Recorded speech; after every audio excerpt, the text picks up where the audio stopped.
దేవునికి స్తోత్రం. గట్టిగా చెప్తాం, దేవునికి స్తోత్రం. మనం భోజనం చేసినాను, పానం చేసినాను, దేవునికి మహిమార్థమై ఉండాలి. ఈ కుటుంబం ఎంతో ఖర్చు పెట్టి వెచ్చించి ఈ సంతోషమైన గడియల్ని మనతో పంచుకోవాలని ఎంతో ఆశపడ్డారు. దీని ద్వారా దేవుడు మహిమపరచబడాలి. మరలా చెప్దామా? దేవునికి స్తోత్రం. మరలా చెప్దాం, ఇంకోసారి చెప్దాం. మంచిది. మరి ఈ ఫ్యామిలీ కోసం ఒక 2 మాటలు చెప్పిన తర్వాత చిన్న వాక్యం ఒకటి చదివి మరి అతిరేక మహాశైలు మరి స్టేజ్ మీద ఉన్నారు. రమణయ్య అయ్యగారు మండల అధ్యక్షులు మరి అయ్యగారు కూడా ఉన్నారు. మరి వారి మధ్యలో ఒక మాస్టర్గా వాక్యం చెప్పాలంటే ఏం చెప్పాలో మనకు అర్థం కాదు. ఎందుకంటే సమయాన్ని బట్టి, సమయస్ఫూర్తిని బట్టి, సందర్భాన్ని బట్టి వాక్యం తీయగల పండితులు పైన ఉన్నారు. కాబట్టి మనకు వచ్చే 2 మాటలు చెప్తాను, ఓపికగా వింటారని మనస్ఫూర్తిగా ఆశిస్తున్నాను. మంచిది.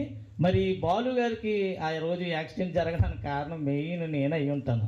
ఎందుకంటే ఆయన ఫోన్ చేసి, అయ్యా 7:15 మీరు ఇక్కడ ఉండాలి, ఎందుకంటే 7:30 లేదంటే 7:45 కల్లా ముగింతాం, మీరు ఏం చేస్తారో తెలియదు అని చెప్పేసి అన్నప్పుడు ఆ పాపను తీసుకొచ్చే పరిస్థితులు ఆయన కొంచెం ఇబ్బంది ఎదుర్కొన్నారు. అందుని బట్టి మరి నన్ను క్షమించాలి. సంఘం అంతా ప్రార్థన చేస్తాం. అలా తెలియగానే మా సంఘం కూడా వచ్చారు, యవనస్తులు పరామర్శించారని చెప్పారు. చాలా సంతోషించాం. అయితే మరి బాలు గారు నిస్వార్థపరుడు. తన యొక్క ఉద్యోగం చేసుకుంటూ ఓ పక్కన దేవుని పట్ల ప్రేమ, ఆసక్తి కలిగి కనీసం కొందరినైనా అగ్నిలోంచి లాగాలి తన ఖాతాలో వేసుకునే ఉద్దేశంతో ఉచిత పరిచర్య ఆంధ్రనగర్ ప్రార్థనా మందిరంలో ఆయన ఒక్క రోజు కూడా సంవత్సరంలో ఉన్న 54, 56 ఈ యొక్క వారాల్లో ఒక్క వారం కూడా మర్చిపోకుండా ఉచితంగా వచ్చి కనీసం ఆయనకు రూపాయి కూడా నేనేమను పెట్రోల్ డబ్బులు కాకినాడలో వెళ్ళి ఉద్యోగం చేసుకుని త్వరగా ఇక్కడికొచ్చి తయారవ్వి ఆంధ్రనగర్ ప్రార్థనా మందిరానికి ప్రతి శుక్రవారం మరి మాకు ఉచితమైన పరిచర్య అందిస్తూ చక్కగా మమ్మల్ని నడిపిస్తున్నటువంటి మరి బాలు గారి యొక్క ఫ్యామిలీకి నా వందనాలు చెల్లించుకుంటున్నాం. ఎందుకంటే ఇందాక అయ్యగారు చెప్పినప్పుడు పైకి వెళ్ళినప్పుడు ఆ స్మైలీ, ఆ అమ్మాయికి ఎవరు పెట్టారు కానీ పేరు స్మైల్ ఇవ్వకుండానే స్మైలీగా ఉంటుంది చక్కగానే. చూడండి ఎంత కలైన ముఖం, చక్కగానే నవ్వక్కర్లు వద్ద అమ్మాయి, మామూలుగా ఉంటే నవ్వు ముఖం ఉండదు ఇది అంటూ ఉంటారు. మంచిది. అలాగైతే మరి బాలు గారు సేమ్ ఆ కళ ఉట్టిపడుతున్నట్టే కనబడుతూ ఉంటుంది. మరి పిల్లవాళ్ళు అయితే మరి మేడం గారు కనిపిస్తూ ఉంటారు. మరి ఇంత మంచి ఫ్యామిలీలో మరి ఇటువంటి అవకాశం కలగజేసిన దేవాది దేవునికి వందనాలు చెల్లించుకుంటూ మరి ఫ్యామిలీకి వందనాలు చెల్లించుకుంటూ ఒక చిన్న మాట మనం బైబిల్ గ్రంథం నుంచి మనం చదువుకున్నాం. కీర్తనల గ్రంథము 78వ కీర్తన, ఆసాపు రాసిన కీర్తన 78వ కీర్తన 5వ వచనంలో ఒక మాట మనకు కనపడుతూ ఉంటుంది. అదేంటంటే, రాగల తరముల్లో పుట్టబో పిల్లలు దాన్ని ఎరుగునట్లును వారు లేచి తమ పిల్లలకు దాన్ని వివరించినట్లును మీరును దేవుని యందు నిరీక్షణ గలవారై దేవుని క్రియలు మరవకయుందురు అని చెప్పేసి ఇక్కడ ఆసాపు ఇశ్రాయేలు జనాంగాని కోసం రాస్తున్న ఒక అద్భుతమైన మాట. అమ్మా తల్లిదండ్రులారా, మీరు ఏం చేస్తారంటే వేకువజామున లేచి మీ బిడ్డలకి దైవ వాక్యాన్ని వినిపించండి, ధర్మశాస్త్రాన్ని వినిపించండి. మీరు ఎప్పుడైతే ధర్మశాస్త్రాన్ని వినిపించారో బాలుడు నడవలసిన త్రోవను వాడికి నేర్పినప్పుడు దాని నుంచి తొలగిపోకుండా, పెద్దవాడైనప్పుడు తొలగిపోకుండా దాన్ని ఏం చేస్తాడు? సక్రమైన బాటలో నడుస్తాడు అని చెప్పడానికి. ఇదిగో ఇశ్రాయేలు ప్రజలకు దేవుడు ఎన్నో అద్భుత కార్యాలు చేశాడు.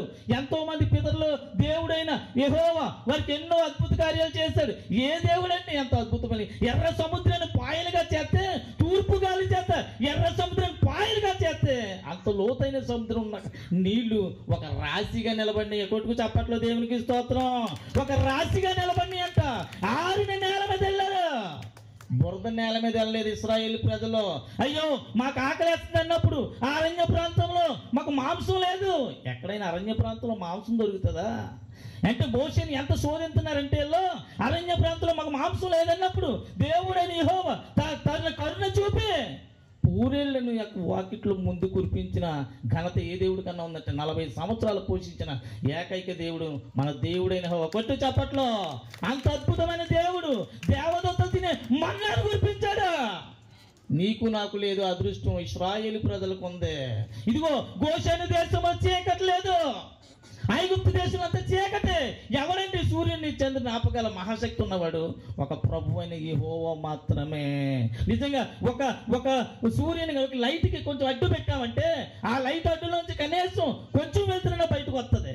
అటువంటిది సూర్యుని కూడా ఆపగల శక్తి, ఒక మేఘస్తంభంలోంచి మాటగల ఒక ధైర్యం, పగలు మేఘస్తంభంలాగా రాత్రి అగ్ని స్తంభంలాగా ఆ ఇశ్రాయేలు ప్రజలను కాపాడుతూ 6 లక్షల కాల్పడానికి బండ నుండి నీళ్ళు ఇచ్చిన ఘనత ఒక ప్రభు అయిన యెహోవాది మాత్రమే. దేవునికి స్తోత్రం. ఈ కార్యక్రమాలన్నీ చేస్తుంటే వాళ్ళ పితరులు అవి అనుభవించారు, కానీ వాళ్ళ పిల్లలకు చెప్పలేకపోయారు. అదే చెప్తున్నా, అయ్యా రాగల భవిష్యత్తులో నీ పిల్లల బుద్ధిమంతులు అవ్వాలన్నా, జ్ఞానవంతులు అవ్వాలన్నా, దేవుడి నడవడికలో ఉండాలంటే ధర్మశాస్త్రాన్ని వాళ్ళకి బోధించా. ప్రతి తల్లిదండ్రి ధర్మశాస్త్రాన్ని బోధించాలి. అదే చెప్తున్నాడు ఇక్కడ దేవుడైన యెహోవా. రాగల తరముల పిల్లలు పాడైపోతున్నారు. ఈ రోజు ఎంతో మంది పిల్లలు తండ్రిని ఆశించినట్టుగా, తల్లిని ఆశించినట్టుగా కాకుండా తాగుబోతులుగా, తిరుగుబోతులుగా, జులాయిగాలుగా, జోదగాళ్ళుగా ఎందుకు అయిపోతున్నారు? ఒక టీచర్ పాఠం చెప్తున్నప్పుడు ప్రతి పిల్లవాడికి అక్కడ 40 మందికి ఒకటే పాఠం చెప్తుంది. కొంతమంది ప్రయోజకులు అవుతారు, కొంతమంది అప్రయోజకులు అవుతారు. కారణం ఏంటంటే టీచర్ల దగ్గరికి వస్తూ ఉంటాయి కంప్లైంట్లు. నా దగ్గరికి వచ్చే కంప్లైంట్లు, ఎవరు కొట్టమన్నాడు మా పిల్లవాడిని. అదేటమ్మా చదవట్లేదని కొట్టాము, అదే అని కలగంట పోతాడు, సంఖ్యలాగా పోతాడు. మీకెందుకంట ఆ విషయం? ఎలాగైతే పోతాడు, నిన్నెవడు కొట్టమన్నాడు మా పిల్లల్ని అని చెప్పేసి అడిగి పిల్లల్ని వెనకేసి రావడం వల్ల పిల్లలు బుద్ధిహీనులై, మందబుద్ధి గలవారై, తల్లిదండ్రుల్ని ఎప్పుడైతే తల్లిదండ్రుల యొక్క విలువ తెలియకుండా పెంచుతున్నారో, కష్టం తెలియకుండా పెంచుతున్నారో, ఈ రోజు ప్రయోజకులై కాకుండా అప్రయోజకులై వాళ్ళు ఏం చేస్తున్నారంటే తల్లిదండ్రులను రోడ్ల మీద విడిచిపెట్టేస్తున్నారు. వెళ్ళి చూడు, పుష్కరాల రేవు దగ్గరికి వెళ్ళి చూస్తే గొప్ప గొప్ప యోధులు, ధనవంతులు, ఐశ్వర్యవంతులు మూటలు ఎట్టుకుని, చిరిగిపోయిన బట్టలు ఎట్టుకుని ఎవడెప్పుడు తిప్పిస్తాడా, ఎవడెప్పుడు అన్నం పెడతాడని